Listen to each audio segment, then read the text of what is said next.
نبی الاسلام کو دجال بھی دکھایا گیا اس سفر میں، عیسیٰ ابن مریم بھی دکھائے گئے، حضرت ابراہیم علیہ السلام بھی. پھر آسمانوں پر ہر آسمان کے اوپر مختلف انبیاء سے ملاقاتیں ہوئی، اور الٹیمیٹلی 7ویں آسمان کے اوپر حضرت ابراہیم علیہ السلام سے ملاقات، اور اس کے بعد نبی الاسلام کو سدرۃ المنتہا جو انتہا ہے مخلوق کے لیے وہاں تک لے جایا گیا. آپ نے فرمایا کہ میں نے قلم کے چلنے کی آواز بھی سنی، اور وہیں پر اللہ تعالیٰ سے ملاقات ہوئی جیسا کہ اس کی شان کے لائق ہے.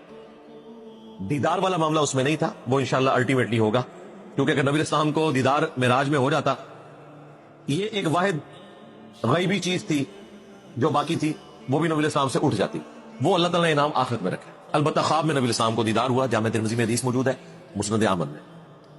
شب معراج سے ملاقات ہوئی، اس میں 5 نمازیں فرض ہوئی، پہلے 50 ہوئی، پھر موسیٰ علیہ السلام نے سفارش کی، وہ کم ہوتے ہوتے نبی الاسلام واپس جاتے تھے، وہ 5 رہ گئی، 1 مہینے کے روزے، اور 3 تحفے صحیح مسلم میں آئے کہ ملے.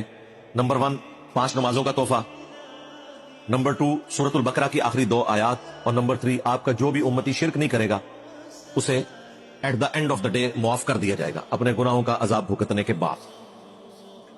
اس کے علاوہ بھی واقعہ معراج سے متعلق کافی ساری چیزیں ہیں. نبی الاسلام کو جہنمیوں کا عذاب دکھایا گیا، جنتیوں کا جنت میں پہنچنا دکھایا گیا. یہ آپ علیہ السلام کو مستقبل کا وقت پہلے ہی دکھا دیا گیا. یہ سب کچھ معجزانہ چیزیں.